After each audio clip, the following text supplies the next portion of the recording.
Today I am doing an oil change on my 2012 Ford Focus.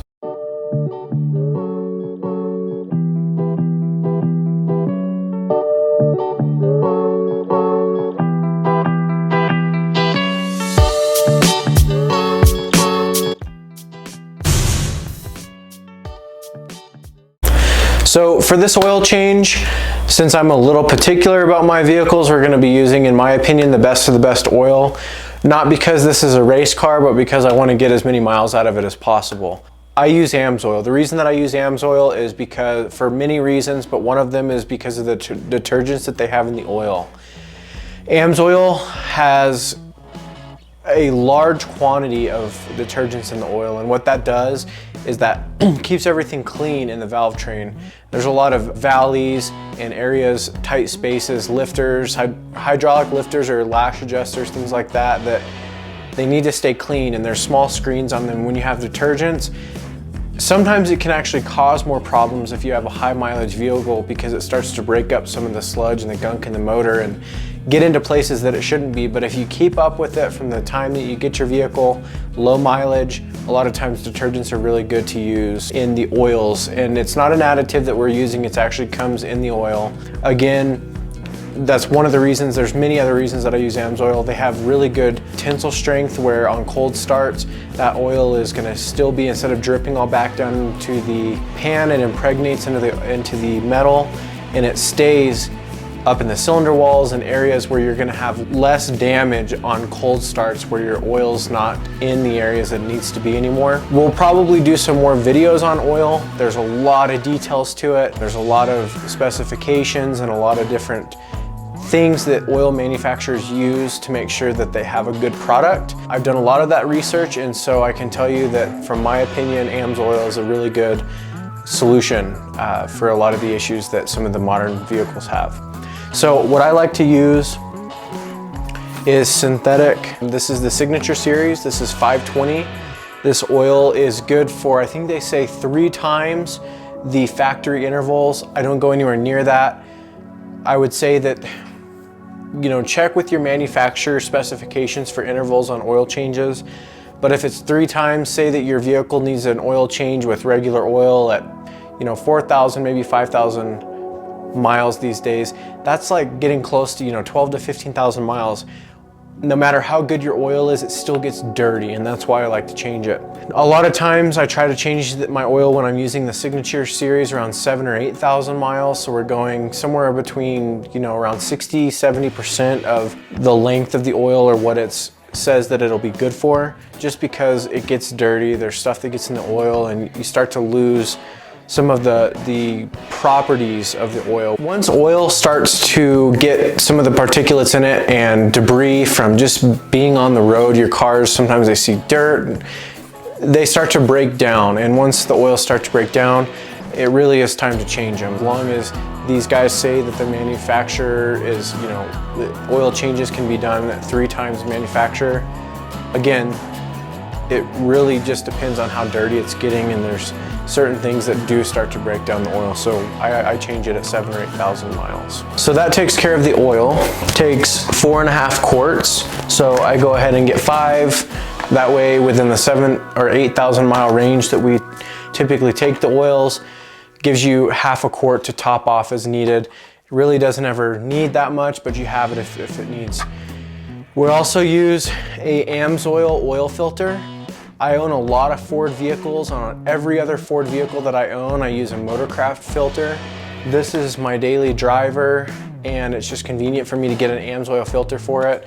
I would never use an AMSOIL filter for any of the Power Stroke lineup, especially like the 6-liter trucks, or even the 6.7s, 6.4s, 7.3s.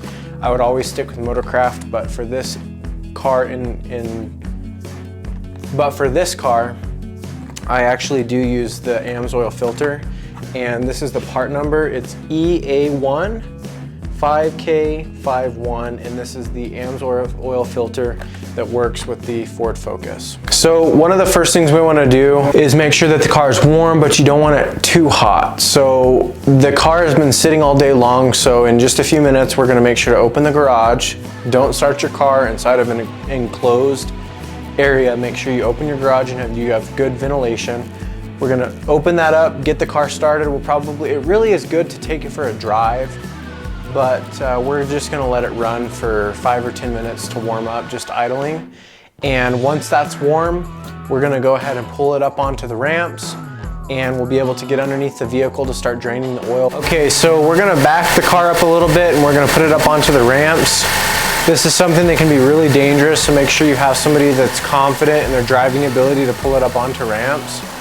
A lot of people will roll up on the ramps and hit the brakes really hard at the end, and it can crack or bend to the ramps if you have metal ones, and you can go over the front side.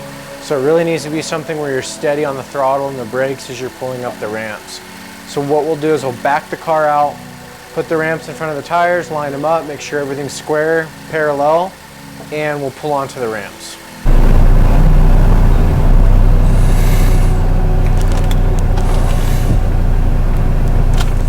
The car's in a good position where when I pull them up on the ramps, we can shut it off and still close the garage. What we want to do is line the ramps up and kiss them to the front of the tire. Then you're going to look down the side of the car and make sure that the ramps are square with you pulling straight. What we don't want is, yes, it's touching the tire, but it's off either direction. We want to make sure it's going to be straight and in line with the car coming up on that ramp.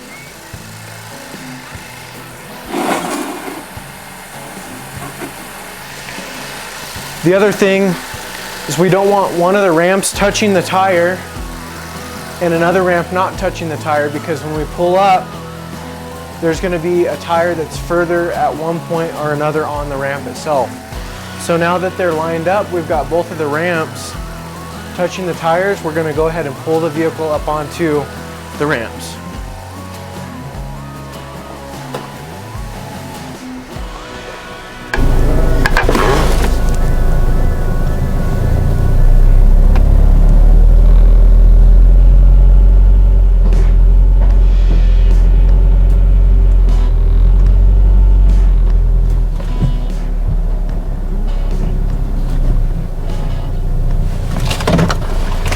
So we've pulled the car up on the ramps. It's always good to have a second person kind of spotting you as you're pulling up on these ramps. They can tell you when to stop again. You want to be easy on the gas and the brakes. You don't want to slam on the brakes when you get to the top. That's a lot of weight that's going to be pushing towards the front of the ramp. So what you're looking for is that your tire is securely on the platform here, as well as there's a stop on 90% of the ramps that you see. And you'll feel that when you're in the car. I mean, you can obviously drive over it if you go up these ramps too fast, but you're looking for your tire to come and rest up against the front of the stop here. What you're also going to be looking for is obviously check the other side. I am not going to tell you that any situation is okay. You've obviously got to be cognizant of how your car is up on the ramp before you crawl under it, because this is something that needs to be taken seriously as far as safety goes. So check this out good before you think about going under your car. All right, so in addition to the oil that we already talked about, you're gonna need some tools to do this job. You need a 15mm wrench or socket with a ratchet, a small oil filter wrench. If you don't know what size you need, when you buy your oil, check the filter inside the box to make sure that your wrench is gonna fit it. You're also gonna need some shop towels, rags, paper towels, something to clean up oil. Don't think you're not gonna at least make a couple drips or drops. You also need to wipe off the drain plug, so make sure to have those. Some mats are really nice to have. You can put them under the car with you. Instead of setting everything on the ground, you can set it right on your mat. You're also gonna need a drain pan. I have one that's a little bit larger than this that I use, but you are gonna need some type of drain pan that holds at least, in reality, you really want like a 6-quart drain pan. This is a 7-quart drain pan, but you'll need at least 6 to make sure that you're not gonna spill any over the edges when you're draining everything. It's nice to have a place to put your oil filter as well, so you can let that drain out. You're gonna have some oil in there. And again, you need 4.5 quarts of oil. This right here is a gallon, so 4 quarts, and then I buy an extra as well, so that you can use half out of this and then you have some for top off. And again, this is the AMSOIL filter. This is the EA15K51. If If you want to pause the video on this clip, you can get the number off of that as well. We pulled the car up onto the ramps. Really, this is the easiest thing to do this. If you have a lift, obviously use your lift. If you don't have ramps, you can use a hydraulic jack to get it up in the air. Always, always, always make sure that you have actual jack stands underneath the car if you're gonna get under the car. Never get under a vehicle with just a hydraulic jack. Obviously, it's a safety concern of those hydraulics giving out and the car falling on you. So we also have the car up in the air. Something that's optional is a creeper or something to lay on underneath the car. You don't have to have that, but it makes it nice to be able to get under the car.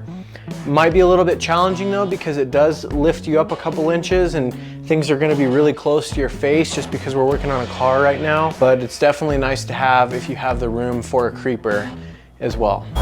Another optional thing that we have is this Milwaukee light here. This thing is an absolute lifesaver. I'm gonna do a review on this here in the future. So if you're interested in that, subscribe to the channel. Make sure to like this video if it helps you. But we will be doing a review on that as well as a ton of other Milwaukee tools. And let's get started. While we're still on the top side of the car, one thing that you want to do is take the fill cap off of the valve cover. It's located right here in the center. It says 5W20 on it. We can take that off, set it somewhere. It's going to leak a little bit of oil. Set it somewhere out of the way where you don't care if it leaks oil and it's easy to wipe off. And I always pull the dipstick out just a little bit. So what that does is when you pull the drain plug off, it's going to help everything drain out of the top of the valve train. It's going to just let everything flow a little bit nicer out of the drain plug down at the bottom. Everything we need to do on the top here is done. We're going to drag our drain pan, our rags, our new filter wrench. Everything is going to go with us under the vehicle. So we're underneath the car, and what we're going to go for first is the drain plug. And that one is going to be on more or less the passenger side of the car, but also kind of towards the center. The best place of reference is if you find the oil filter, that's going to be right behind the radiator fan is the oil filter, and you'll see it. It looks just like this piece right here. If you go directly back and slightly further towards the passenger side of the car, you'll see this pan. This is the oil pan, and it's got a little bit of a hump to it. And then there's an F1. Yours, I don't know if yours is gonna have that or not, but there's an F1 stamped into this oil pan. Your drain plug is directly behind it, facing the rear of the vehicle, and it's a 15mm drain plug. Obviously, you want to make sure that you have drain pan in an area that it's going to start catching oil as soon as you loosen this plug. We're going to go ahead and loosen this plug up and let the oil drain out of the vehicle. So now we've got the drain plug loosened up. If you have your hand underneath the drain plug, when you pull it out, you're going to get oil on yourself. So if you position your hand slightly above the drain plug, again, if you're using a bucket or some kind of pan that's deep and doesn't have any type of cover on it, you're gonna want to make sure you don't drop this in your pan because you're gonna go fishing for it. If that happens, grab a magnet and pull it out that way. But you'll fill these drain plugs as soon as you get to the last thread, and it'll start dripping ahead of time. And then what I always do is go out and up with it. And then you can pull your drain plug off. See, I hardly got any oil on myself. And you can go ahead and clean your drain plug off. Let your oil drain out of the car. Get this good and clean and ready to go back in. This car does feature a magnetic drain plug. What's nice about that is it's going to catch any metal shavings in there. And this is a reusable, in my opinion, it's a reusable drain plug. I'm not sure what the manual calls for, but I've reused it many times without any issues of it leaking. So while that's draining, you can start getting prepared to pull your oil filter. Remember, we had a oil filter wrench here. The way that these work is you put them on, you spin it around until it gets tight, and then you can spin it off. This filter, I never get my filters extremely tight just because they're hard to get off if you do that. So this one's ready to spin off, but you're gonna spin this and then you can see it's loose. Once our drain pan frees up, or if you have a drain pan big enough to get to both areas, you can do both areas just like that. So we're gonna go ahead and undo the oil filter here.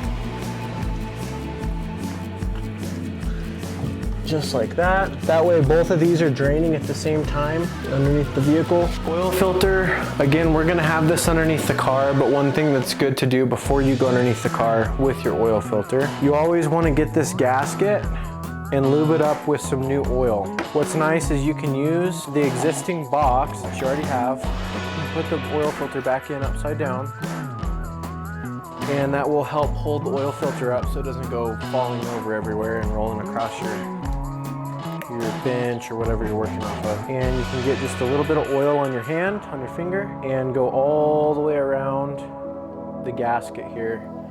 It's gonna do two things. The first thing this is gonna do is it's going to help the gasket seal better against the mounting plate. And the other thing that it's gonna do is it's going to help the oil filter come off easier next time. If you don't do this and your mounting plate is really clean when you put it on, it can be really challenging to, for one, pull the gasket off, but then what also can happen is the gasket can pull out of the filter, stick to the mounting plate, and if you're not careful, you can put another filter on and have two gaskets and it will leak everywhere. So when we go underneath the car, I'm actually gonna touch on that as well. Okay. Couple things you want to check before you put your new filter on. This plate right here is called the mounting plate. This one right here is called the spindle. So we want to wipe our mounting plate off of all the old oil and gunk, make sure that that's clean. We've already oiled up the seal on our oil filter, so that's ready to go back on. And you also want to grab your spindle and make sure that it's screwed in righty-tighty, make sure that it's tight. These do come out and start to loosen up over time, so you can just kind of tighten it by hand and make sure that it's snug. We've got our oil filter that's still in our box upside down. Makes it really easy for us to just spin it back on. And these are always going to go hand tight. Unless for some reason you can't get it tight by hand, you really don't want to use a tool putting this back on. You just go about as hard as you can by hand and leave it. They usually will not leak at all if you get them as tight as you can by hand. I really recommend against using any kind of tool on them unless you just really don't have any hand strength. Be very, very careful with these. Now we can take our drain plug that we've already wiped off. Definitely want to wipe off any thing that grime might be on your drain plug or your drain plug mating surface, and you can go ahead and screw your plug back in. Before you hit all the way, you might want to wipe it just one more quick time. And then this, you do want to tighten down with the wrench. So grab your 15 millimeter.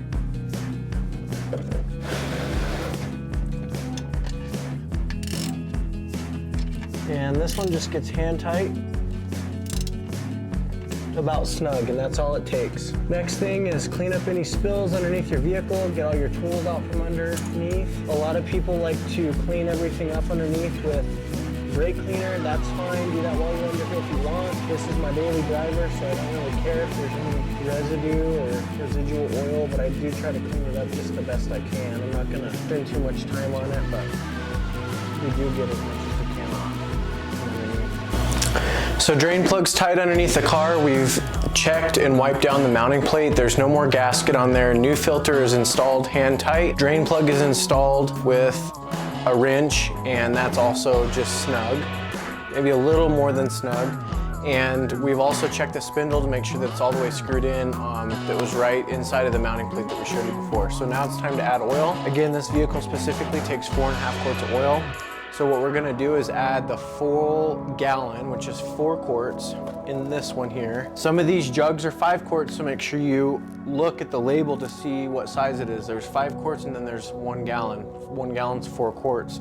Double check that. We're gonna go ahead and add the oil.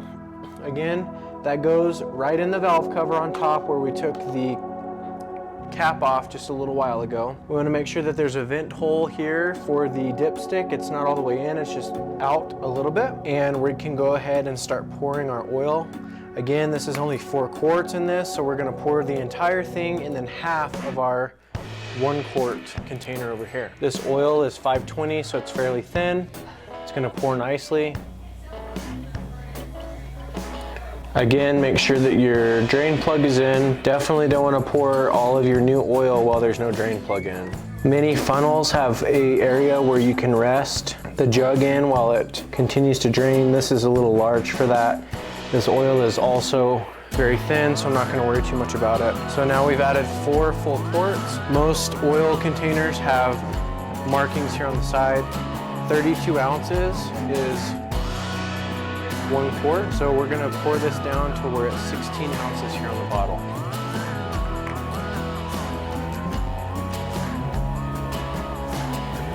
And we're right at 16 ounces. We're going to take the drain container out, wipe it down. We definitely want to drop oil all over the top of the motor. You can drop your dipstick back in, put your oil cap back on. Check to make sure you don't have anything on the top of your motor. Make sure everything's clear. Take a quick peek under the vehicle. Make sure that there's not any brand new drops of oil. Make sure that everything's done correctly. What I'm gonna do now is start the vehicle just long enough for it to roll off the ramps. Let it run for about a total of 10 seconds, then we'll shut it off and we'll check the oil level.